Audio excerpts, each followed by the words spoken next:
بسم الله الرحمن الرحيم.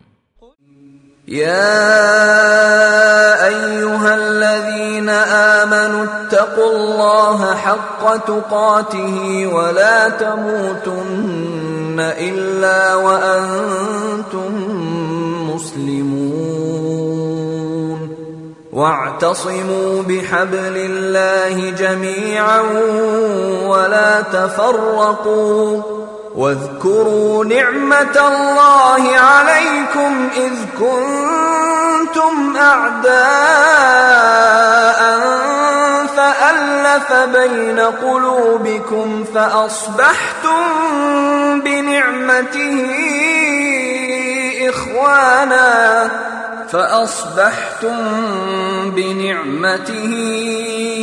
إخوانا وكنتم على شفا حفرة من النار فأنقذكم منها كذلك يبين الله لكم آياته لعلكم تهتدون ولتكن منكم أمة يدعون إلى الخير ويأمرون بالمعروف وينهون عن المنكر وأولئك هم المفلحون. بنیادی اختلاف ہمارا ان قبر پرستوں سے، ان پیر پرستوں اور امام پرستوں سے اللہ کی توحید میں شرک کی وجہ سے ہے. اگر کوئی شخص رفع دین نہیں کرتا وہ ابدی جہنمی نہیں ہے، الا یہ کہ وہ یہ کہے کہ رفع دین کی حدیث مجھے پتا ہے، صحیح ہے، حدیث آ گئی، میں نے پڑھ لی، یقین ہو گیا، مکمل علم ہو گیا، اپنی آنکھ سے حدیث کو دیکھ چکا ہوں، لیکن چونکہ یہ حدیث میرے امام کے مذہب کے خلاف ہے، میں جس مذہب میں ہوں میرے امام نے یہ نہیں کہا، میں نہیں مانتا. جو اس طرح مقام محمد علیہ السلام پر اپنے امام کو بٹھاتا ہے، رفع دین اور نماز تو دور کی بات ہے، یہ بندہ گمراہ ہے. ہم اس کو اہل ایمان میں شامل نہیں کرتے، لیکن رفع دین نہ کرنے کی وجہ پہ ہم کسی پہ کفر کے فتوے نہیں لگاتے، ہم اس کے یہ فتوے نہیں لگاتے کہ یہ اسلام سے نکل گیا یا ہمارا اس سے یہ جھگڑا ہے. رفع دین، آمین، فاتحہ یہ اسلام کے درخت کے پھول ہیں، پتے ہیں. ہمارا جھگڑا جڑ پر ہے، ہمارا جھگڑا تنے پر ہے، اور وہ جڑ ان اعبدوا اللہ، عبادت خالص اللہ کی. اس میں جب بھی شرک ہوگا، وہ کرنے والا قادیان کا ہو، بغداد کا ہو، کوفے کا ہو، وہ بریلی کا ہو، وہ دیوبند کا ہو، وہ کہیں کا بھی ہو، اگر اس کی بات ٹکرائے مدینے والے کی بات سے، رب محمد کی قسم دنیا کے ہر بندے کی بات کو ٹھوکر ماری جا سکتی ہے، محمد علیہ السلام کی بات کو نہیں چھوڑا جا سکتا.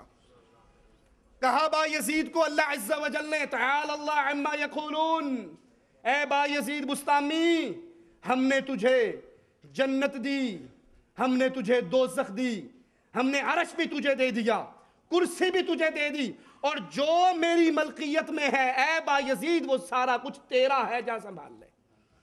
رسول اللہ صلی اللہ علیہ وسلم اپنی بیٹی فاطمہ سے کہتی ہیں، فرماتے ہیں یا بنتی خذی من مالی ما شئتی، اے بیٹی جو چاہے تو میرے مال میں سے اٹھا کر لے جا، لیکن بیٹی عمل کر لینا، اگر اللہ کے دربار میں پکڑا گیا تو میں چھڑا نہیں سکوں گا. اے چچا عمل کرنا، اے پھوپھی عمل کرنا، اے بنو ہاشم عمل کرنا، اے قریشیوں اپنے آپ کو جہنم کی آگ سے بچانا، اگر اللہ کے دربار میں پکڑے گئے لا اغنی عنکم من اللہ شیئا، میں نہیں چھڑا سکوں گا. اور یہاں آوازیں آ رہی ہیں اللہ کی طرف جھوٹ کی نسبت کرتے ہوئے کہ اللہ نے کہا سارے حنفی مذہب والوں کو میں نے بخش دیا. با یزید جنت بھی تیری، دوزخ بھی تیری، عرش بھی تیرا، کرسی بھی تیری، جو میری ملکیت میں ہے وہ تیرا. اور ادھر کیفیت کیا ہے؟ محمد علیہ السلام کا ماتھا پھٹتا ہے، زبان حال سے کہہ اٹھتے ہیں کیف یفلح القوم، یہ بھلا پانے والے قوم ہیں جنہوں نے رسول کے ماتھے کو پھاڑ دیا.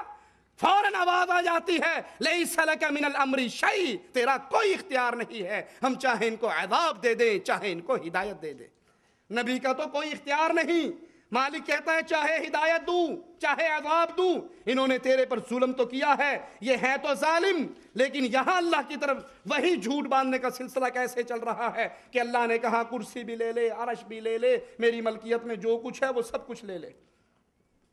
یہ ہمارے ہاتھ میں اسی کی دوسری صورت ارواح ثلاثہ اشرف علی تھانوی صاحب کی کتاب صفحہ 295 حکایت نمبر 349 شائع کیا ہے مکتبہ رحمانیہ اقرا سینٹر غزنی سٹریٹ اردو بازار لاہور. کہتے ہیں خان صاحب نے فرمایا ایک مرتبہ صبح کے وقت جناب مولوی محمد یعقوب صاحب مدرسہ دیوبند میں اپنی درسگاہ میں پریشان اور خاموش بیٹھے تھے. میں اور چند حضرات ان کے پاس تھے. مولانا نے مجھ سے مخاطب ہو کر فرمایا کہ وہ رات تو بہت بڑی غلطی ہو گئی. میں نے اب وہ غلطی بیان کر رہا ہے. غلطی کیا ہے؟ میں نے اللہ تعالیٰ سے کچھ عرض کیا, میں نے حق تعالیٰ سے کچھ عرض کیا, حضور نے کچھ جواب میں ارشاد فرمایا. میں نے اللہ سے کچھ کہا, اللہ نے اس کے جواب میں کچھ اور ارشاد فرمایا. میں نے پھر کچھ عرض کیا, میں نے دوبارہ اپنی بات پہ اصرار کیا جو کہ ظاہراً گستاخی میں داخل تھا. اس کے جواب میں حق تعالیٰ کی طرف سے ارشاد ہوا بس چپ رہو, بکو مت. اللہ نے جو کہا اس کو مولوی یعقوب دیوبندی کو کہ بس چپ رہو بکو مت, قرآن پاک کی کس آیت کا ترجمہ ہے؟ یہ وحی کس پہ اتری؟ ام ایمن تو رو رہی ہے کہ محمد علیہ السلام کی وفات سے وہ جو وحی کے آنے کا سلسلہ تھا وہ بند ہو گیا. لیکن یہاں کہتے ہیں کہ نہیں, اللہ ابھی بھی ہم سے کلام کرتا ہے. ہم اللہ کو کہتے ہیں اللہ یہ یوں ہے, اللہ کہتا ہے یوں نہیں یوں ہے. میں کہتا ہوں نہیں یوں نہیں یوں ہے, اللہ کہتا ہے چپ رہ بک مت. نعوذ باللہ ثم نعوذ باللہ ثم نعوذ باللہ. یہ اللہ کی طرف جھوٹ کی نسبت نہیں تو کیا ہے؟ جھوٹ کے اندر سب سے بڑا جھوٹ مالک عز و جل کی طرف جھوٹی بات کی نسبت کرنا, اپنی طرف سے حلال و حرام کے فیصلے کر دینا. اللہ عز و جل کا فرمان سنیے, وَلَا تَقُولُوا لِمَا تَصِفُ أَلْسِنَتُكُمْ, اپنی زبانوں سے وہ نہ کہو جو تمہاری زبانیں جھوٹ بنا کے کہہ دیں. اپنی طرف سے بات نہ بناؤ, ہذا حلال و ہذا حرام, یہ حلال ہے یہ حرام ہے. اپنی طرف سے جھوٹ بنا کے اپنی زبان کے جھوٹ کو اللہ کی طرف نسبت نہ دو, یہ حلال اور حرام کے فیصلے نہ دو. لِتَفْتَرُوا عَلَى اللَّهِ الْكَذِبِ, تم اللہ پر جھوٹ باندھنا چاہتے ہو. اللہ نے حلال کر دیا, اللہ نے حرام کر دیا. اب اگر اللہ کے حلال و حرام کردہ کو کوئی چینج کرتا ہے, اپنی طرف سے کہتا ہے یہ حلال ہے یہ حرام ہے, اللہ کے قرآن کی آیت آ جائے, رسول اللہ صلی اللہ علیہ وسلم کی حدیث آ جائے, صحابی کا عمل آ جائے, ہمارے امام سے ٹکراتا ہو, ہمارے شیخ سے ٹکراتا ہو, ہمارے مرشد سے ٹکراتا ہو, تو ہم کہہ دیں گے یہ سب منسوخ و مردود ہیں, ہمارے حضرت نے جو فرمایا وہ بالکل ٹھیک ہے. اللہ کی طرف جھوٹ کی نسبت نہ کرو, اللہ کے ذمہ ایسی باتیں نہ کہو. اگر تم ایسی باتیں کہتے ہو, حلال و حرام کے فیصلے کرتے ہو, تو یہ بہت بڑے جھوٹوں میں سے ایک جھوٹ ہے. ابن کثیر رحمہ اللہ فرماتے ہیں شرعی دلیل کے بغیر, یاد کر لیجئے اس قول کو, شرعی دلیل کے بغیر دین کے اندر بدعت جاری کرنے والا, اپنی طرف سے کوئی عمل جاری کرنے والا, وہ اس حکم کے اندر داخل ہے کہ وہ اللہ کے ذمہ جھوٹ لے, وہ اللہ کی طرف جھوٹ کی نسبت کر رہا ہے. جو بغیر دلیل کے ایک عمل جاری کر دیتا ہے اور اس کو دین کی طرح اس پہ عمل کرتا ہے, ثواب کی امیدیں رکھتا ہے. جو بدعت کو جاری کرتا ہے, جو بدعت کو بیان کرتا ہے, وہ اللہ کی طرف جھوٹ کی نسبت کر رہا ہے. اسی طرح رسول اللہ صلی اللہ علیہ وسلم پر جھوٹ بولنا, آپ کی طرف جھوٹی بات کی نسبت کرنا, کائنات کے بدترین جھوٹوں میں سے دوسرے درجے کا جھوٹ ہے کہ ہم رسول اللہ صلی اللہ علیہ وسلم کی طرف وہ بات کہیں جو آپ نے نہیں فرمائی. اسی لیے رسول اللہ صلی اللہ علیہ وسلم نے فرمایا, صحیح بخاری و مسلم کی روایت ہے, ان کذبا علی, میرے اوپر جھوٹ بولنا, میری طرف جھوٹ کی نسبت کرنا, میری طرف جھوٹی بات کہنا ایسے نہیں جیسے تم آپس میں کسی کے ذمہ لگا رہے ہو, اس نے یوں کہا اس نے یوں کہا. اگر تم میری طرف جھوٹ کی نسبت کرتے ہو تو سنو, فمن کذب علی متعمدن, جس نے جان بوجھ کر رسول اللہ صلی اللہ علیہ وسلم پر جھوٹ بولا, وہ اپنا ٹھکانہ جہنم کی آگ میں بنا لے. رسول اللہ صلی اللہ علیہ وسلم نے فرمایا, جس شخص نے اپنے نبی پر یا اپنی آنکھوں پر یا اپنے والدین پر جھوٹ بولا, وہ جنت کی خوشبو سے محروم رہے گا. بخاری و مسلم میں ہے, رسول اللہ صلی اللہ علیہ وسلم نے فرمایا, مجھ پر جھوٹ نہ باندھو, کیونکہ جس نے مجھ پر جھوٹ باندھا وہ جہنم کی آگ میں داخل ہوگا. رسول اللہ صلی اللہ علیہ وسلم کی طرف من گھڑت روایات کی نسبت کر دینا. کتنے لوگ ہیں جو فضائل اعمال کی کتابیں, فضائل کے نام پہ کتابیں مارکیٹ میں پیش کرتے ہیں, جی جھوٹی روایت ہمیں پتہ ہے, ہمیں پتا ہے یہ موضوع روایت ہے، لیکن ڈرانے کے لیے، سمجھانے کے لیے بڑی اچھی ہے، بڑی کارگر۔ ایک روایت رسول کا فرمان ہے ہی نہیں ہے، تم اس کو اپنی طرف سے رسول کے ذمہ لگا رہے ہو، قیامت کے دن اللہ کے دربار میں کس منہ سے پیش ہوگے؟ اور یقین نہیں آتا تو یہ ہمارے ہاتھ میں تذکرہ غوثیہ، غوث علی شاہ قلندر قادری کی کتاب، جس کا صفحہ نمبر 290 ہے۔ 290 پر وہ رسول اللہ صلی اللہ علیہ وسلم کی طرف ایک جھوٹ کی نسبت کر رہا ہے، ذرا آپ بھی سنیے۔ کہتا ہے ایک دن جبرائیل آئے رسول اللہ صلی اللہ علیہ وسلم کے پاس، اور جبرائیل آ کر اللہ کے نبی ایک روز ارشاد ہوا کہ جبرائیل پیغمبر خدا کے پاس وحی لائے۔ رسول اللہ نے دریافت کیا صلی اللہ علیہ وسلم، اے جبرائیل تم جانتے ہو وحی کہاں سے آتی ہے؟ انہوں نے عرض کیا حضرت میری رسائی سدرۃ المنتہا سے آگے نہیں ہے، اس مقام معلوم پر ایک ندا غیب سے وارد ہوتی ہے، اس کو لے کر آپ تک پہنچا دیتا ہوں، بس یہی میرا کام ہے، اس سے زیادہ کچھ نہیں جانتا۔ آپ نے فرمایا اب کے بار ندا ہو تو اسی پہ پرواز شروع کر دینا اور جا کر دیکھنا یہ ندا کہاں سے آتی ہے۔ حضرت جبرائیل نے ایسا ہی کیا۔ ایک طویل مسافت طے کرنے کے بعد جب وہ وہاں اس آواز تک پہنچے تو وہاں جا کر دیکھا کہ حضرت خود ہی وہی ارشاد فرما رہے ہیں، اللہ کے نبی ہی اس جگہ سے عرش پہ اللہ کے رسول ہیں اور وہی ارشاد فرما رہے ہیں۔ پھر جبرائیل نے زمین کی طرف توجہ کر کے مدینہ شریف میں جاتی مار کے دیکھی تو وہاں بھی رسول اللہ ہی تشریف فرما ہے۔ ہیکے جڑا ہی ہک کوڈو آکھے کافر تے مشرک ہے، یہی وہ عقیدہ ہے جس کو طاہر القادری نے پیش کیا۔ تو کیا یہ رسول اللہ کے ذمہ جھوٹ نہیں ہے؟ اب یہ جھوٹی روایت کہ رسول اللہ صلی اللہ علیہ وسلم نے حضرت جبرائیل کو یہ ساری حقیقت بتانے کے لیے یہ کچھ کہا، حدیث کی کس کتاب میں ہے؟ حوالہ کہاں کا ہے؟ وہ محرم میں پیٹنے والوں کی طرح آواز پہ آندھی ہے، کتھوں پہ آندھی ہے؟ شیطان پیچھو ڈیندا پہ ہے، کہیں سے آواز آ رہی ہے، کوئی حوالہ نہیں۔ جھوٹ اور نسبت محمد رسول اللہ صلی اللہ علیہ وسلم کی طرف۔ آپ کا نہیں دل مانتا، یہ کتابیں آپ درس کے بعد اپنی آنکھوں سے دیکھ سکتے ہیں اور پھر فیصلہ کر سکتے ہیں اختلاف کی بنیاد آمین رفع دین فاتحہ ہے یا اختلاف کی بنیاد اللہ کی توحید رسول اللہ کی رسالت ہے۔ اگر اختلاف کی بنیاد صرف فاتحہ آمین رفع دین ہے تو پھر یہ اختلاف مردود ہے کہ اگر ہم نے اس کی بنیاد پہ کسی کو کافر اور مشرک کے فتوے جاری کرنے شروع کر دیے تو یہ فتوے بھی مردود ہیں، یہ کہنے والا بھی مردود ہے۔ یہ رفع دین نہیں کرتا یہ کافر ہو گیا، یہ آمین نہیں کہتا۔ کسی اہل علم نے، کسی اہل الحدیث نے یہ دعویٰ نہیں کیا۔ ہمارا اختلاف کیا ہے ذرا غور کیجئے۔ یہ قبر کی زندگی، موت کے چند مناظر۔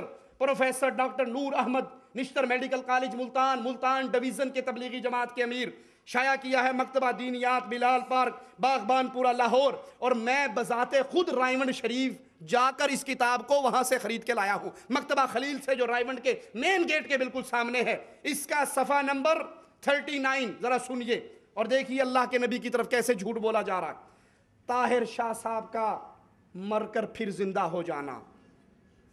طاہر شاہ صاحب چند سال پہلے بہت بیمار ہو گئے، ہسپتال میں داخل ہوئے۔ جب ان کی حالت بگڑ گئی، ان کے والدین کی روحیں ان کے پاس کمرے میں آئیں، روحیں کمرے میں آئیں، جمعرات کو آتی ہیں نا، دروازہ بجتا ہے، پوچھتے ہیں کی پکایا؟ وہ کہتے ہیں حلوہ شریف، مرغا شریف، کہتے ہیں مبارک ہو، بڑا خیال ساڈا رکھیا۔ کی پکایا؟ مسور دی دال، فیٹے میں تہاڈا ساڈے واسطے مسور ہی رہ گئی سی۔ یہ جو ادھر آتی ہے نا، ادھر کے ایئرپورٹ پہ اترتی ہیں، یہ اس ایئرپورٹ پہ بھی اتر رہی ہیں روحیں۔ طاہر شاہ صاحب کے باپ آپ کی روحیں پہنچ گئی، کہا چلو اگلے جہان چلنے کا وقت آ گیا، ہم انتظار کر رہے ہیں۔ چنانچہ 2 فرشتے آئے، طاہر شاہ صاحب کو لے گئے، اللہ کے ہاں پیش ہونا ہے، پکڑ کے لے گئے۔ طاہر شاہ صاحب کی روح کو آسمانوں پر لے گئے۔ جب آسمانوں پر گئے، اللہ کی ملاقات سے پہلے وہاں پر مولانا یوسف اور احمد علی لاہوری سے ملاقات ہو گئی۔ یہ دونوں حضرات پریشان ہو گئے کہ دعوت کا کام کرنے والا اکیلا طاہر شاہ تھا، اس کو بھی اللہ میاں نے بلوا لیا۔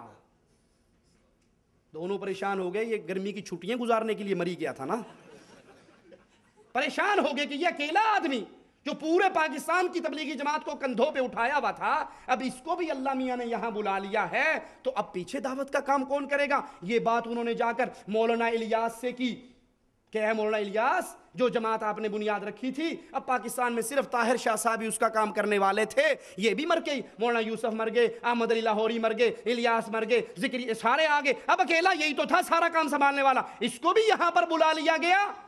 تو یہ تو بڑی پریشانی کی بات ہے. مولانا الیاس یوسف احمد علی لاہوری انہوں نے جا کر رسول اللہ صلی اللہ علیہ وسلم کو شکایت کی اور طاہر صاحب کو واپس دنیا میں جانے کو کہا. نبی سے کہا نبی خیال کرو اینو تے بھیج دیو, اے خروج عہدہ دوبارہ تجدید کر دیو, اس کو خروج نہائی پہ نہ بھیجو, اس کا تاشیرہ دوبارہ کفیل کا لیٹر منگوا کے اس کو بھیج دو. اللہ کے نبی صلی اللہ علیہ وسلم نے پھر کہا چلو جاؤ واپس کرو. ارے جب عائشہ کا خامند اٹھا تھا, ارے جب فاطمہ نے مسکرانا چھوڑا تھا, جب بلال مدینے سے نکلا تھا, ارے جب حسنین نانا نانا کی صدا بلند کر رہے تھے, جب صدیق آقا کے ماتھے کو چوم رہا تھا اور کہہ رہا تھا آقا آپ کی زندگی مبارک, آپ کی موت مبارک, جو قسمت میں موت تھی وہ آپ پر آ گئی, آپ پر دو موتیں رب اکٹھی نہ کرے گا.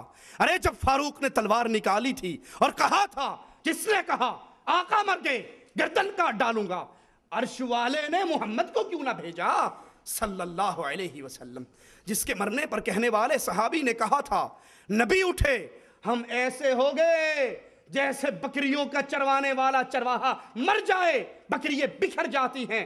آقا کی وفات پہ ہماری یہی کیفیت بن گئی. آقا دنیا پہ نہ آئے, لیکن یہاں پر مولوی الیاس, مولوی یوسف احمد علی لاہوری, اس نے جا کے اللہ کے نبی کو شکایت کی. شکایت کس کی؟ مارا کس نے تھا؟ غور کرو, مارا کس نے؟ تو شکایت کس کی؟ اللہ کی شکایت کس کو؟ لا حول ولا قوت الا باللہ. شکایت بھی کی اور اوپر سے موافقہ لیے بغیر نیچے سے آرڈر بھی جاری کروا دیے واپس دنیا میں جانے کے. تو فوراً اس کو کہا کہ واپس چلے جاؤ. وہ طاہر شاہ صاحب ہسپتال میں وفات پا چکے تھے, ان کی میت کو گھر لایا جا رہا تھا. شاہ صاحب اٹھ بیٹھے, جنازہ جا رہا ہے قبرستان, شاہ صاحب چرپائی سے اٹھ کر بیٹھ گئے. اس کو پھینک کے لوگ بھاگے کیوں نہیں؟ ابے یہ جن دوبارہ زندہ ہو گیا, اس میں بھوت آ گیا کوئی, اس کو پھینک کر کیوں نہیں بھاگے, ڈنڈا کیوں نہیں سنبھالا؟ جیسے اسی تذکرہ غوثیہ کے اندر غوث علی شاہ قلندر قادری اپنے پیر کا قصہ لکھتے ہیں کہ وہ جنگل میں میرے ساتھ تھے, مر گئے, پڑے رہے, میں بھی اکیلا تھا ان کی درگاہ پہ. اب جب فجر کے نماز کا وقت ہوا تو مجھے یہ ڈر ہوا کہ میری تو فجر رہ جائے گی, اب فجر پڑھوں یا پیر کی لاش کی حفاظت کروں, کوئی جانور درندہ ان کو چیر پھاڑ نہ جائے. کا اسی ٹینشن میں تھا کہ اچانک ان کے جو پیر بابا تھے حضرت غوث علی شاہ قلندر قادری کے, وہ الا اللہ کا نعرہ مار کے اٹھ کے کھڑے ہو گئے. کہا جوں ہی پیر نے کھڑے ہوئے میں نے ڈنڈا سنبھالا کہ اس میں ضرور کسی بھوت کی روح حلول کر گئی ہے. اس نے کہا مریدو مارنے کے لیے میں وہی ہوں, میں تیرا پیر ہوں, تجھے پریشانی تھی نا کہ فجر کی نماز ضائع ہونے کا ڈر ہے, میں چھٹی لے کر آیا ہوں, جاؤ آرام سے نماز. واللہ العظیم بتا رہا ہوں, اسی کتاب تذکرہ غوثیہ کے اندر یہ واقعہ موجود ہے. ٹھیک ہے, اب میں تو صرف چھٹی لے کر آیا ہوں تھوڑی دیر کے لیے تجھے فجر کی نماز پڑھانے کے لیے, تو بس نماز پڑھ لے. کہا میں نے جب نماز پڑھ لی اچھی طرح ذکر اذکار پورے کر لیے, کہا اچھا جی پھر ہمارا کام ختم ہوا, الا اللہ کا نعرہ مارا, لیٹے اور پھر وصال ہو گیا. یہاں کہتے ہیں طاہر شاہ صاحب, تبلیغی جماعت کے بزرگ طاہر شاہ صاحب ہسپتال میں وفات پا چکے تھے, ان کی میت کو گھر لایا جا رہا تھا. شاہ صاحب اٹھ کر بیٹھ کے خود چل کے گھر گئے. ڈاکٹر نور احمد نور شاہ فرماتے ہیں یہ واقعہ خود شاہ صاحب نے بنفس نفیس مجھے سنایا اور میں لوگوں کے لیے نقل کر رہا ہوں. کیا یہ رسول اللہ صلی اللہ علیہ وسلم پر جھوٹ نہیں ہے؟ کیا اللہ کے رسول صلی اللہ علیہ وسلم کی یہ توہین نہیں ہے؟ یہ دوسرا قصہ ہمارے ہاتھ میں بہجت القلوب کتاب ہے, جس کو لکھنے والے مولوی ذکریہ صاحب کے گدی نشین مولوی محمد اقبال جو مدینہ میں رہتے تھے, مکتبہ دینیات بیرون تبلیغی مرکز رائے ونڈ ضلع لاہور نے اس کو شائع کیا. بہجت القلوب محبتیں حصہ 2, اس کے صفحہ 28 اور 29 پہ کہتے ہیں کہ بروز جمعہ میں اللہ کے نبی صلی اللہ علیہ وسلم کے پاس, مولوی عبد الحفیظ مکی صاحب کہتے ہیں بروز جمعہ میں مکاشفہ میں اللہ کے نبی سے بات ہوئی, آپ نے کہا ذکریہ کی خدمت کرتے رہو, اس کی خدمت کرنا میری ہی خدمت ہے اور میں اکثر اس کے حجرے میں آتا جاتا رہتا ہوں. ہر عاشق کے گھر تشریف لاتے ہو, سنا ہے ہر عاشق کے گھر تشریف لاتے ہو, ہمارے گھر میں بھی ہو جائے چراغاں یا رسول اللہ. ہمارے ہاں صرف میلاد پہ چراغاں ہوتا ہے, مولوی ذکریہ کے حجرے میں اکثر ہی چراغاں رہتا ہے. کہا اس کی خدمت کرتے رہو, میں اس کے پاس. اب یہ کہاں, کس حدیث کا حوالہ, کس کتاب میں ہے, کس محدث نے اس کو نقل کیا؟ اللہ کے نبی نے نہیں, مکاشفہ انڈر گراؤنڈ ہماری یہ جو بلیوٹوتھ ہے یہ اب آیا ہے, انٹرنیٹ اب آیا ہے, ہمارے پہلے سے چلتے ہیں. جیسے ایک اور حضرت مکے کے فرماتے ہیں کہ ہمارے جو امام بزرگ تھے وہ مدینہ شریف بیٹھتے تھے, شاگرد ان کا کہاں بیٹھتا تھا؟ بغداد میں, اور سینے سے علم سینہ بسینہ منتقل کر دیتے تھے. قربان جاؤں پوری فائل منتقل ہوگی اور بغیر تار کے. کہا ایک مرتبہ خلیل احمد سہارنپوری امتحان لینے کے لیے آئے دارالعلوم دیوبند کے ایک طالب علم کا, اور جب اس کے سوال کرنے شروع کیے تو اتنے مشکل سوال کیے کہ کوئی بڑے سے بڑا عالم بھی جواب نہیں دے سکتا. تو امتحان لینے والے نے خلیل احمد سہارنپوری سے کہا حضرت آپ یہاں سے اٹھ کے باہر چلے جائیں. اس نے کہا جناب میں کوئی بول کے اپنے شاگرد کو کچھ بتا رہا ہوں. کہا آپ کی زبان تو نہیں بول رہی لیکن آپ ٹرانسفر کر رہے ہو یہاں سے. بڑے سے بڑا عالم میری بات کا جواب نہیں دے سکتا, اور اتنے بڑے بڑے سوال یہ آپ ہی کے سینے کا فیض ہے جو یہاں تک جا رہا ہے. حضرت شیخ کے بارے میں کہتے ہیں آج دوپہر کو اللہ کے نبی صلی اللہ علیہ وسلم مدرسہ علوم شریعہ کے کمرے میں تشریف لائے قیام گاہ حضرت ذکریہ میں, اور فرمایا میں تمہارے شیخ ذکریہ کو ظہر کی نماز پڑھانے کے لیے آیا ہوں. اتنا بڑا بے نمازی تھا کہ نبی کو آنا پڑتا تھا کہ اس کو نماز پڑھاؤں, خود نماز نہیں پڑھتا تھا. اب یہ نبی کی باتیں ہیں, کہتے ہیں یہ نبی نے فرمایا. کس حدیث میں, کس محدث نے نقل کیا؟ امام بخاری نے بیان کیا, صحیح مسلم کے اندر ہے؟ نہیں, یہ جھوٹ کی نسبت ہے محمد الرسول اللہ صلی اللہ علیہ وسلم کی طرف. یہ ہمارے ہاتھ میں ایک اور اسی کہانی کا سلسلہ فضائل درود ہے, مولوی ذکریہ صاحب کی کتب خانہ فیضی لاہور سے شائع ہوئی. اس کے اندر بھی اللہ کے نبی صلی اللہ علیہ وسلم کی طرف جھوٹ کی نسبت کرتے ہیں. صفحہ 113 پر کہ میں اور میری ماں حج کے لیے گئے, میری ماں مر گئی, منہ کالا ہو گیا, پیٹ کالا ہو گیا, پیٹ کالا ہو گیا, ہم بڑے پریشان ہوئے. یہ کیا ہوا؟ اچانک کیا دیکھتا ہوں ابر ایک بادل آتا ہے, مدینے سے آتا ہے, صفحہ 116 پر, اور آ کر اس میں سے ایک انسان ظاہر ہوتا ہے. اس نے میری ماں کے منہ پہ پیٹ پہ ہاتھ پھیرا, میری ماں بالکل ٹھیک ہو گئی. میں نے پوچھا تم کون ہو جس نے میری اور میری ماں کی مصیبت کو دور کیا؟ کہا تم نہیں جانتے؟ کہا نہیں میں تو نہیں جانتا. کہا اچھا میں وہی ہوں جس کا تو کلمہ پڑھتا ہے, میں محمد رسول اللہ ہوں. لا حول ولا قوت الا باللہ. اب نبی کی یہ ساری باتیں جو نبی کی طرف جھوٹ کی نسبت کی جا رہی ہے, وہ رسول علیہ الصلوۃ والسلام جو نامحرم عورت کی انگلیوں کی طرف نہیں دیکھا کرتے تھے, اس کے بارے میں یہ جھوٹ بکا جا رہا ہے کہ وہ عورتوں کے منہ پر ہاتھ پھیرتے تھے, عورتوں کے پیٹ پہ ہاتھ پھیرتے تھے, سوجا ہوا پیٹ ٹھیک ہو جاتا تھا, سیاہ منہ ٹھیک ہو جاتا تھا. بھائی یہ کہاں ہے؟ کس حدیث میں ہے؟ اس کو کس نے نقل کیا ہے؟ اس کو کس نے روایت کیا ہے؟ یہ رسول اللہ صلی اللہ علیہ وسلم کی طرف جھوٹ ہے, یہ اللہ کے نبی علیہ الصلوۃ والسلام کی توہین ہے. یہ ایک واقعہ نہیں, اس طرح کے بے بہا واقعات ہیں. یہ ہمارے ہاتھ میں ملفوظات احمد رضا خاں بریلوی 249 اس کا صفحہ ہے, اس کے اوپر رسول اللہ صلی اللہ علیہ وسلم کی طرف جھوٹ بولتے ہوئے لکھتا ہے کہ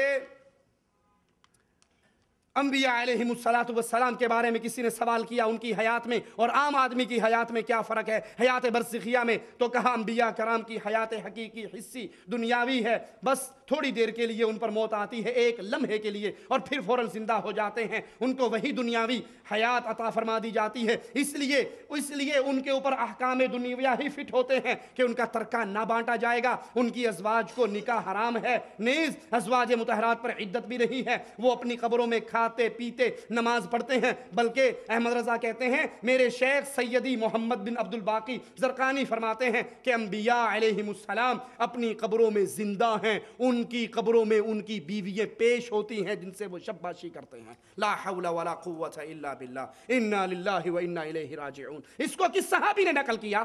یہ کس رسول نے کس صحابی کو بتایا تھا کہ میرے اوپر ایک لمحے کے لیے, ایک آن کے لیے موت آئے گی اور اس کے بعد پھر میں دوبارہ زندہ ہو جاؤں گا؟ اللہ کے نبی صلی اللہ علیہ وسلم سے اس حدیث کو کس نے نقل کیا؟ اور اگر یہ احادیث کی کتابوں میں نہیں ہے, یہ شریعت اسلام کے اس مستند کتب خانے میں موجود نہیں ہے, تو پھر یہ جھوٹ کی نسبت ہے جو تم محمد کریم صلی اللہ علیہ وسلم کی طرف کر رہے ہو. اور ایسا نبی پہ جھوٹ بولنے والا کائنات کے جھوٹوں میں دوسرے درجے کا بدترین مجرم ہے جو محمد رسول اللہ صلی اللہ علیہ وسلم پر جھوٹ بولے.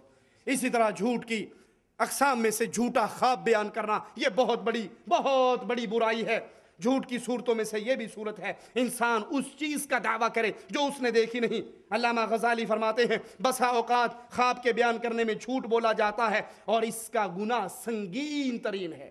ایسی بات کا دعویٰ کرے، ایسے خواب کا دعویٰ کرے جو اس نے دیکھا نہیں ہے، اپنی بڑائی کے لیے، اپنی چودراہٹ کے لیے، اپنے نام و نمود کے لیے، یا چندے بٹورنے کے لیے وہ ایسی خواب بنا بنا کر لوگوں کو سنائے جو حقیقت سے اس کا تعلق نہیں، تو یہ بدترین جھوٹ ہے۔ صحیح بخاری میں ہے، رسول اللہ صلی اللہ علیہ وسلم نے فرمایا بڑے جھوٹوں میں سے یہ ہے کہ اپنی آنکھ کو وہ دکھائے جو اس نے دیکھا نہ ہو، یعنی اپنے بارے میں وہ کہے جو اس نے خواب نہیں دیکھا کسی اور مقصد کے لیے۔ صحیح بخاری میں ہے، رسول اللہ صلی اللہ علیہ وسلم نے فرمایا جو شخص ایسا خواب دیکھنے کا دعویٰ کرے جو اس نے نہ دیکھا تو اس کو 2 دھاگوں کے درمیان گرہ باندھنے کا کہا جائے گا، پابند کیا جائے گا، اور وہ ہرگز ایسا نہیں کر سکے گا، اور جب تک نہ کر سکے گا اس کو عذاب ہی ملتا رہے گا۔ یہ حدیثیں سامنے رکھ لیں، طاہر القادری صاحب کے جھوٹے خواب کی کیسٹ کو سن لیں، ویڈیو سی ڈی کو دیکھ لیں۔ میں کراچی میں تھا، اللہ کے نبی تشریف لائے، ساری دنیا اکٹھی ہوئی، چلی گئی، میں آخر میں باقی رہا۔ میں جا کے اللہ کے نبی کے قدموں میں گر گیا۔ آپ نے کہا طاہر ہم پاکستان والوں سے ناراض ہو گئے ہیں، پاکستان کی اسلامی جماعتوں نے ہمیں بلایا تھا، بلانے کے بعد پھر ہمارا شاندار استقبال نہیں ہوا، ہمارے شایان شان استقبال نہیں ہوا۔ اب وہ خواب بیان کرتا ہے، یہ خواب ہے، تو میں ناراض ہو کے جا رہا ہوں۔ قادری صاحب فرماتے ہیں حضور نہیں جانے دیں۔ کہا نہیں میں بالکل نہیں رہوں گا، میں جاؤں گا۔ جو حاضر ناظر ہو وہ آیا، اپنے عقیدوں پہ خود ہی غور، جو حاضر ناظر ہو، ساری عمر سے لڑائی ہی یہ نبی حاضر ناظر ہیں، جو حاضر ناظر ہو وہ آیا نہیں کرتے، کہتے ہیں یہ مختار کل ہیں۔ اور پھر آخر میں چندہ لینے کے لیے کیا فرمایا کہ جب میں نے بہت اصرار کیا تو اللہ کے نبی نے کیا 7 دن کے لیے تمہارے پاس قیام کرتا ہوں، 7 کا آپ نے عدد ارشاد فرمایا۔ اب اس سے مراد وہی جانتے ہیں، وہ 7 میں شرط کیا ہے کہ میرے مہمان نواز تم بن جاؤ، روٹی تمہارے ذمہ، کرایہ تمہارے ذمہ، مدینے کا ریٹرن ٹکٹ تمہارے ذمہ۔ جو حاضر ناظر ہو اسے ٹکٹوں کی ضرورت، جو مختار کل ہو اس کو طاہر القادری کے چندوں اور روٹیوں کی ضرورت۔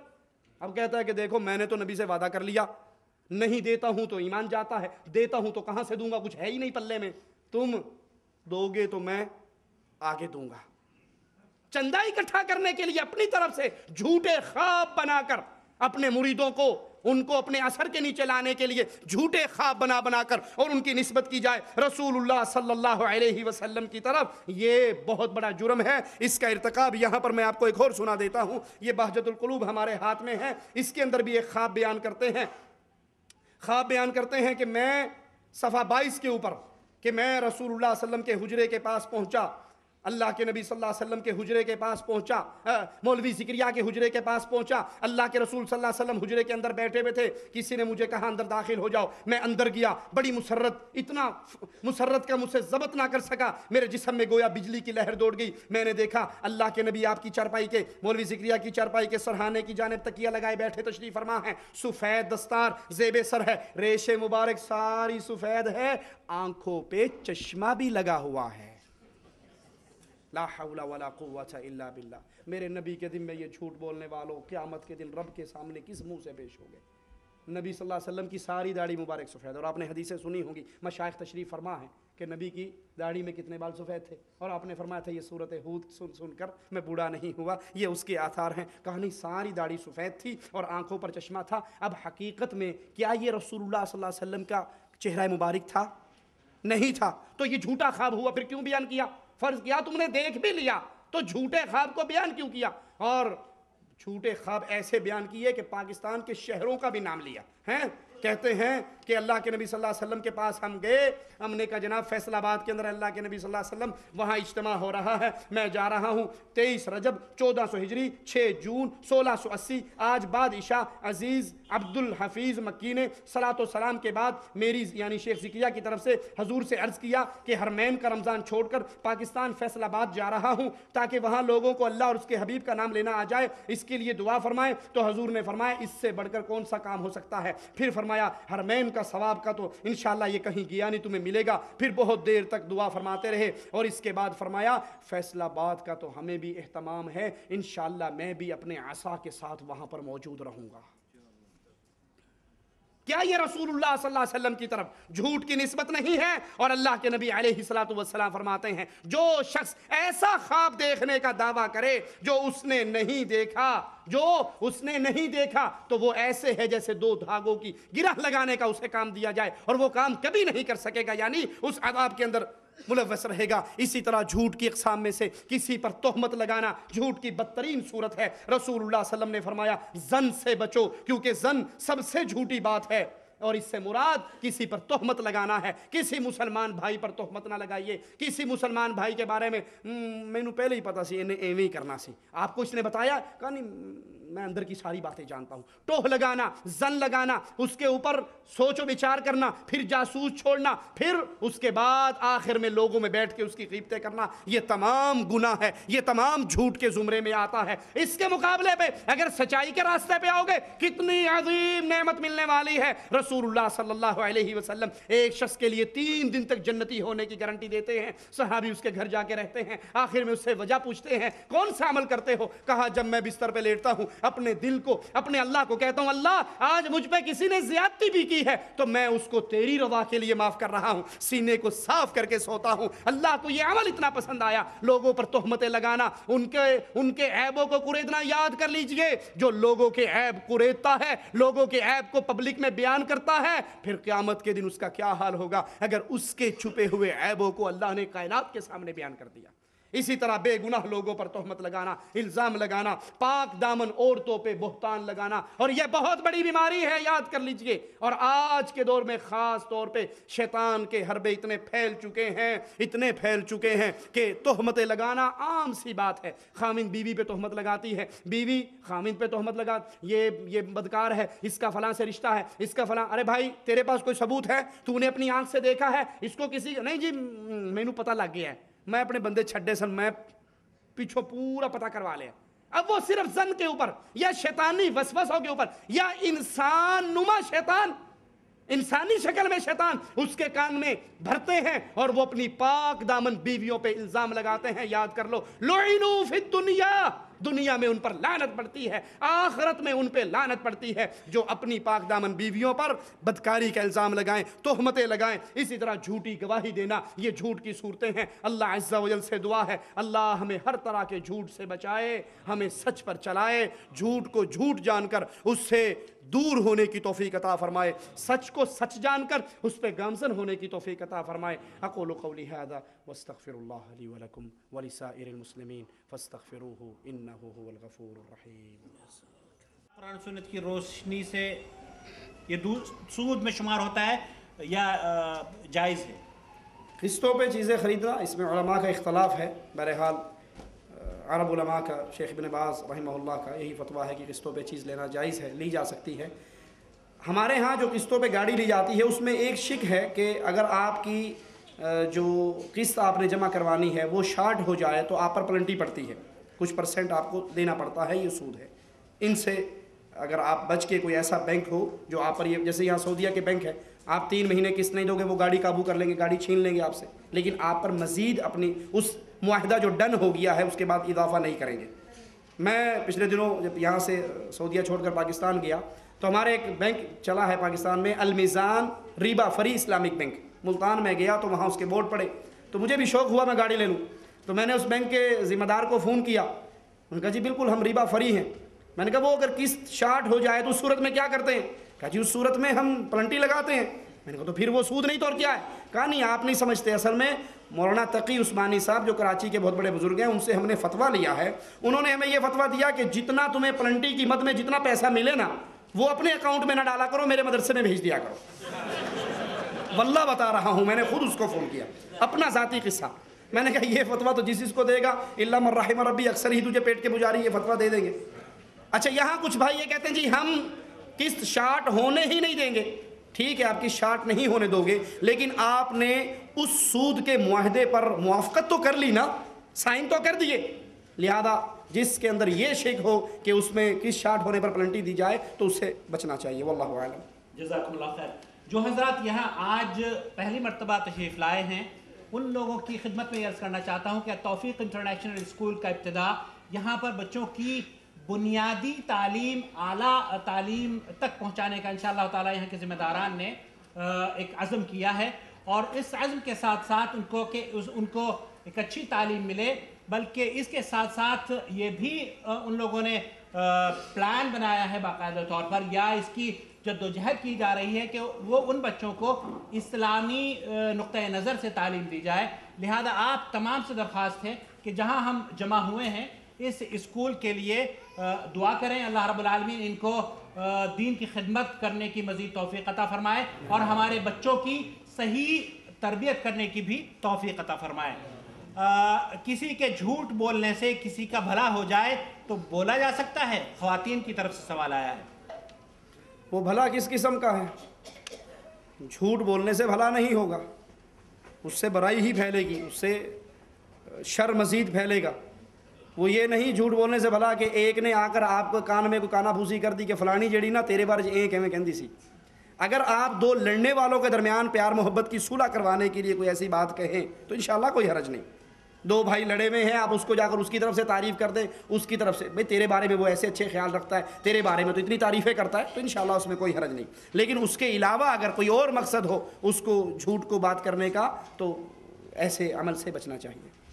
شادی کے بارے میں اگر کوئی پوچھے کہ اس لڑکے کے بارے میں کیا خیال ہے؟ یہ تو امانت ہے، یہ تو امانت ہے. رسول اللہ صلی اللہ علیہ وسلم سے سوال کیا گیا دو شخصوں کے بارے میں. کسی نے سوال کیا، آپ نے کہا وہ بندہ جو ہے ڈنڈا اس کے ہاتھ میں رہتا ہے اور وہ بندہ جو ہے وہ ٹھیک ہے. یہ تو امانت ہے. کوئی آپ سے سوال کرے کسی لڑکی کے بارے میں، کسی لڑکے کے بارے میں، اور آپ اس کی بات اسے بتائیں، اس تک بتائیں، صرف اس کو. انٹرنیٹ پہ نہیں لکھنا، بی بی سی میں خبر نہیں دینی کہ پورا رپورٹ میں اس کا فلاں جگہ رشتہ ہونے لگا تھا اور میں نے ایسا جھرلو پھیرا کہ جناب بالکل جب تک وہ الگ نہیں ہو گئے میں نہیں بات آیا. اگر اس میں کوئی عیب ہے اور واقعی آپ سمجھتے ہیں کہ وہ دینی عیب ہے، وہ بے نماز ہے، وہ بدعتی ہے، تو ضرور جا کر اس بندے تک بات پہنچائیں. اس کی اصلاح کے لیے بھی کوشش کریں، اس کو بھی دعوت دیں اور اس تک بھی بات پہنچائیں. لیکن اپنی غصہ اور اپنا غم اور اپنا دکھ نکالنے کے لیے کسی کے ذمہ جھوٹے الزام، یہ بہت بڑا گناہ ہے. جزاکم اللہ خیر. محترم شیخ صاحب، کیا تہجد کی نماز رات کو 2 یا 3 بجے بغیر سوئے پڑھ سکتا ہوں؟ دیکھیے کوئی حرج نہیں. کوئی شخص رات کو کسی ایسے کام میں مصروف ہے، اسے سونے کا وقت نہیں ملا، تو اب وہ 2-3 بج گئے ہیں اور وہ تہجد کی نماز پڑھنا چاہتا ہے تو انشاءاللہ اس میں کوئی حرج نہیں. واللہ اعلم. پاکستان میں اکثر لوگوں کو کہتے ہوئے سنا گیا ہے کہ حضور ہمارے خواب میں آئے تھے. کیا واقعہ ہی نبی کریم صلی اللہ علیہ وسلم خواب میں آتے ہیں؟ رسول اللہ صلی اللہ علیہ وسلم نے فرمایا جس نے مجھے دیکھا، من رآنی فقط رآنی، جس نے مجھے دیکھا اس نے مجھے ہی دیکھا. کیوں؟ کیونکہ شیطان رسول اللہ صلی اللہ علیہ وسلم کی شکل میں نہیں آ سکتا. ٹھیک ہے یہ بات کہ شیطان اللہ کے نبی صلی اللہ علیہ وسلم کی صورت میں نہیں آ سکتا، لیکن شیطان جھوٹ بھی نہیں بول سکتا. آپ کے پاس، آپ نے اللہ کے نبی کو دیکھا نہیں، آپ کے پاس وہ علم نہیں، آپ نہیں جانتے ہمارے نبی صلی اللہ علیہ وسلم کا حلیہ مبارک کیسا تھا. وہ کسی نورانی شکل میں آ کر کہتے میں اللہ کا نبی ہوں، تو اس میں کسی کے پاس کوئی گارنٹی نہیں ہے. ہمارے ہاں اس کے میں کسی کے پاس وہ گارنٹی نہیں ہے. بات یہ ہے کہ جو خواب میں آ کر وہ کہہ رہے ہیں اس کو دیکھا جائے گا. اسلام پورا ہو گیا. خوابوں کی بنیاد پہ دین نہیں بنتا. اللہ کے نبی میرے خواب میں آیا کہ ملتان میں دعوت اسلامی کا اجتماع کرو تو یہاں اجتماع ہو رہا ہے، فلاں شہر میں اجتماع کرو یہاں ہو رہا ہے. جو بات کہی جا رہی ہے اس بات پہ غور کیا جائے گا. اگر وہ بات قرآن و حدیث کے مطابق ہے اس کو مانا جائے گا. اگر وہ بات قرآن و حدیث سے ٹکراتی ہے تو وہ بات پھر شیطان کی طرف سے ہے، اس کو نہیں مانا جائے گا. اس میں کوئی بندہ گارنٹی سے نہیں کہہ سکتا کہ واقعی اللہ کے نبی آئے ہمارے دور میں. ہاں اللہ یہ کہ صحابہ کرام نے اللہ کے نبی صلی اللہ علیہ وسلم کو دیکھا تھا، ان کے خواب میں جب آتے تو وہی آتے، یا ایسے سیرت کے ایسے وہ علماء جنہوں نے اللہ کے نبی صلی اللہ علیہ وسلم کے پورے حلیے کو حفظ کیا ہوا، وہ دیکھتے ہیں، وہ جانتے ہیں، وہ اس سے چیک کرتے ہیں. اب جس طرح یہ حضرت لکھتے ہیں عبدالحفیظ مکی صاحب کہ اللہ کے نبی میرے خواب میں آئے اور آپ کی داڑھی ساری سفید تھی، آنکھوں پہ چشمہ لگا ہوا تھا. یہ سب جھوٹ ہے، یہ سب جھوٹ ہے. اگر اس کے خواب میں واقعتاً آئے بھی تو شیطان آیا ہے، وہ خواب میں شیطان آیا ہے، اس نے جھوٹ بولا. اللہ اعلم. وہ جو کہا جاتا ہے کہ نبی کریم صلی اللہ علیہ وسلم نے اردو بھی بولی، اردو سیکھی، وہ تو بہت کچھ کیا. اردو بولی، آ کے دارالعلوم دیوبند کا پورا حساب آ کر چیک کیا اپنے خلفاء کو لا کر. ٹھیک ہے، اب کسی نے کہہ دیا ہوگا کہ جناب یہ مولوی صاحب چندہ کھا رہے ہیں، اس نے کہا یہ جو چندے سے اوپر لگا ہوا دھبا ہے نا یہ تبھی دھلے گا جب اوپر سے نبی کو بلا کے حساب چیک کروا کے مور لگوا دو. اب کوئی کہے گا نا حساب چیک کرواؤ، کہ بڑا گستاخ رسول ہے. جب رسول نے چیک کر لیا اور کوئی فراڈ نہیں ملا تو کیوں کہتا ہے؟ تو یہ دھندے ہیں، اپنے اپنے کاروبار ہیں، یہ دھندے ہیں، اپنے اپنے کاروبار ہیں، اور رسول اللہ صلی اللہ علیہ وسلم کے ذمے جھوٹ ہے. جزاکم اللہ خیر. محترم شیخ صاحب، سوال یہ ہے کہ کیا رکوع سے اٹھنے کے بعد، رفع دین کرنے کے بعد کیا سینے پر ہاتھ باندھنا چاہیے یا نہیں؟ دیکھیں اس سوال کے جواب سے پہلے یہ اصول یاد رکھیے، اگر حدیث کے فہم میں کہیں اختلاف ہو جائے، دو لوگ ہیں ایک حدیث کو سمجھنا چاہ رہے ہیں، اگر وہ حدیث کے سمجھنے میں اختلاف کریں تو انشاءاللہ دونوں خیر پہ ہیں. اگر وہاں پر اس کا گاڑی کا انجن بدل جائے، وہ کہ حدیث تو ٹھیک ہے، میں اس لیے نہیں مانتا کہ میرے فرقے میں نہیں ہے، وہ حدیث کو کسی غیر نبی کی وجہ سے ٹھوکر مارے، یہ گمراہی کے راستے پہ ہے۔ لیکن اگر حدیث کے سمجھنے میں اختلاف ہو جائے تو انشاءاللہ کوئی حرج نہیں۔ جیسے حدیث میں آتا ہے جب اللہ کے نبی صلی اللہ علیہ وسلم رکوع سے کھڑے ہوتے ہر ہڈی اپنے مقام پہ آ جاتی۔ اب یہاں پر دونوں نے کیا سمجھا؟ رکوع کے بعد باندھنے والوں نے سمجھا کہ ہاتھ باندھنے کے نماز میں کتنی جگہ ہیں ہاتھ رکھنے کے، ایک تو ہاتھ سینے پہ رکھا گیا، دوسرا ہاتھ رکوع میں گھٹنوں پہ رکھا گیا، تیسرا سجدے میں زمین پہ رکھا گیا، چوتھا تشہد میں ران پہ رکھا گیا، 4 جگہ ہیں۔ تو جب اللہ کے نبی رکوع سے کھڑے ہوئے ہر ہڈی اپنے مقام پہ آئے تو اس سے مراد کیا ہے کہ ہڈی کی اصل جگہ تو یہ باندھنا ہی تھا نا، تو باندھنا چاہیے۔ جو اس کے چھوڑنے کے قائل ہیں کہا نہیں، ہڈی اپنے مقام پہ آئے، اس سے مراد یہ ہے کہ ہاتھ سیدھے ہو جائیں، چھوڑ دیے جائیں۔ تو لہذا یہ مسئلہ کوئی ایسا مسئلہ نہیں ہے جس میں شدت کی جائے، چونکہ حدیث کے فہم کے بعد معاملہ ہے۔ انشاءاللہ حدیث کے فہم میں اگر کہیں معاملہ ٹھیک ہے، انجن ٹھیک ہے، دونوں اتباع رسول کے راستے پر چل رہے ہیں، اگر کسی حدیث کے سمجھنے میں اختلاف ہو جائے تو یہ ایسا مسئلہ نہیں ہے جس پہ فتویٰ بازی کی جائے اور اختلافات کیے جائیں۔ جزاکم اللہ خیر۔ سوال یہ ہے کہ سونے سے پہلے کے اذکار پڑھ کر سونا ہے رات میں، کیا دن میں بھی سونے کے وقت اذکار پڑھنا چاہیے؟ واللہ اعلم۔ صبح کے اذکار حدیث میں آتے ہیں، شام کے اذکار آتے ہیں، سونے کے اذکار آتے ہیں جب رات کو سوئے، تو اگر وہ دن کے اندر بھی سو رہا ہے اور اللہم باسمک اموت واحیا پڑھ لیتا ہے تو واللہ اعلم، میرے علم کے مطابق اس میں کوئی حرج نہیں۔ باقی مشائخ موجود ہیں، علماء موجود ہیں، ان سے پوچھ لیجیے۔ جزاکم اللہ خیر۔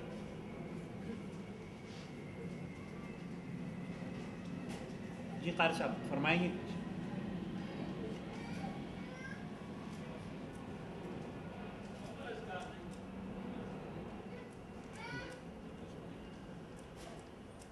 قاری صاحب یہ فرما رہے ہیں کہ مکمل اذکار نہیں ہے، اگر کوئی آدمی صرف یہ کہہ لے بسمک اللہم اموت واحیا۔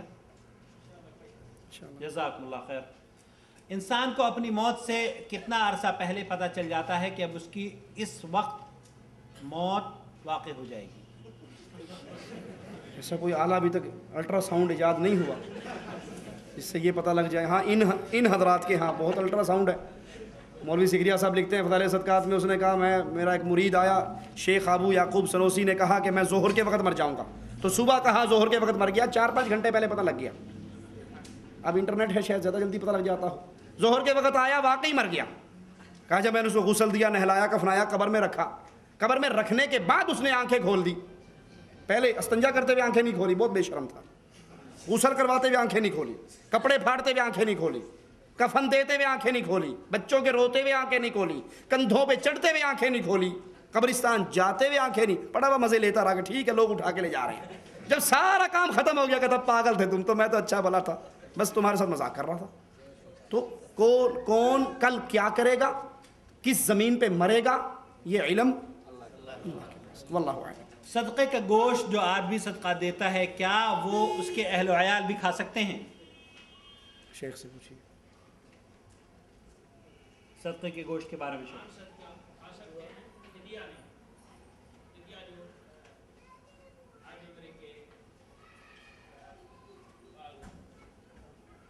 دم کے طور پہ جو ہے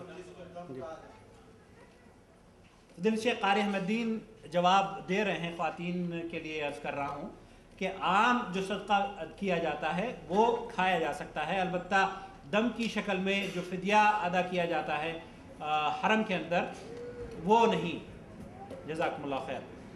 آخری سوال کے جواب سے پہلے آپ تمام کا شکریہ ادا کرنا چاہتا ہوں، ڈاکٹر صاحب کا، قاری احمد الدین صاحب کا، ابو عامر صاحب کا، خاص طور پر کہ کراچی سے تشریف لائے ہیں اور آج مدینہ میں ہونا تھا تو آپ کا درس سنا تو خاص آپ سے ملاقات کے لیے تشریف لائے۔ اللہ رب العالمین آپ کو جزا خیر دے۔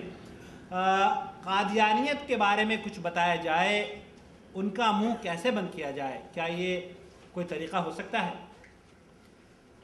دیکھیے قادیانیت جب بھی گفتگو کرتی ہے وہ اپنی گفتگو کا آغاز عیسیٰ علیہ السلام کی موت کو بنیاد بنا کر کرتی ہے کہ عیسیٰ علیہ السلام فوت ہو گئے ہیں، انہوں نے دوبارہ نہیں آنا۔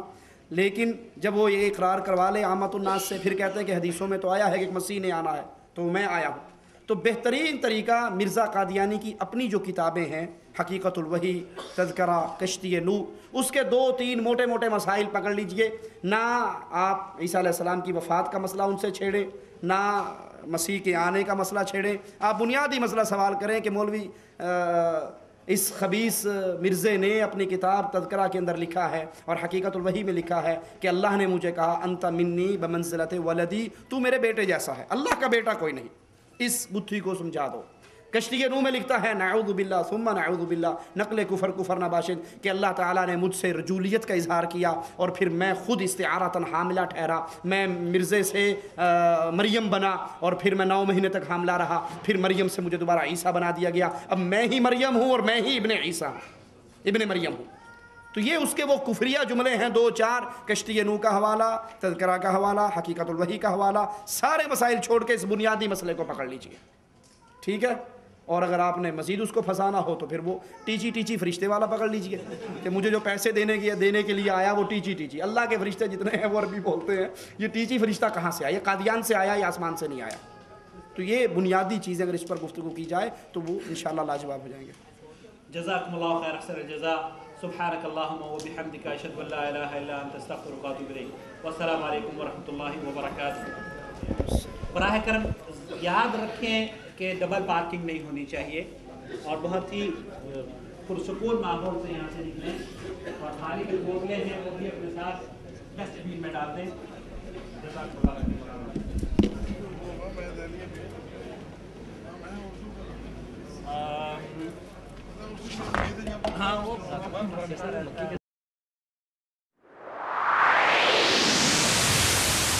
بسم اللہ الرحمن الرحیم.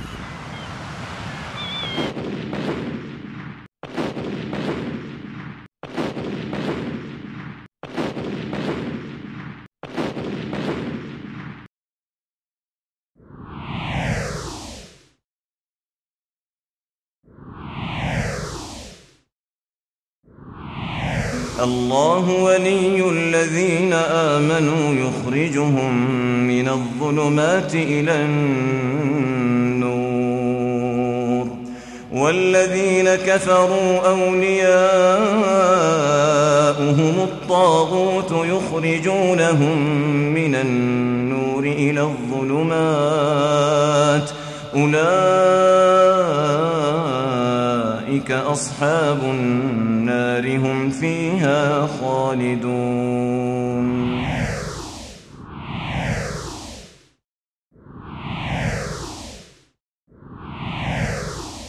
استخارے کے نام پر شرک کے طوفان اندھیروں کی طرف ہے.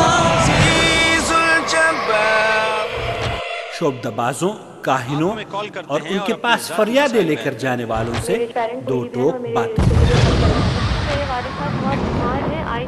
پر فون سن کر بتا دے تیرے اوپر جادو ہے، تیرے اوپر بندش ہے، تیرے اوپر روک ہے، تیرا یہ کاروبار ٹھیک نہیں ہے، تیرا یہ رشتہ شادی کا ٹھیک نہیں ہے، اس کے بدلے تو یہ کر لے. وہ ہزاروں میل دور بیٹھا ہوا ٹیلی فون کی ایک کال سن کر یہ اطلاع غیب کی کیسے دے دیتا ہے؟ محمد رسول اللہ کے سامنے کھانا ہے، زہر بھرا ہوا کھانا ہے، آقا اٹھا کر منہ میں ڈال لیتے ہیں، لقمے چبا لیتے ہیں.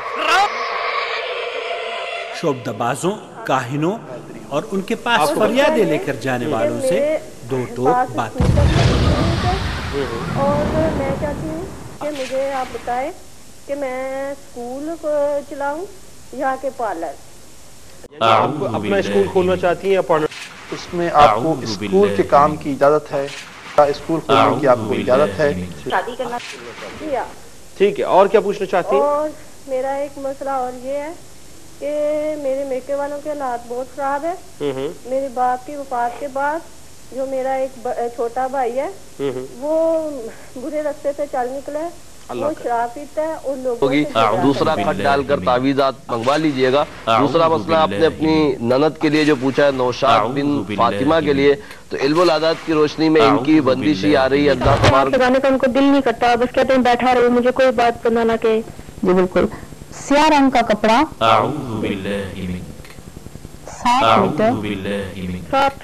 7 میٹر 3 سوموار کو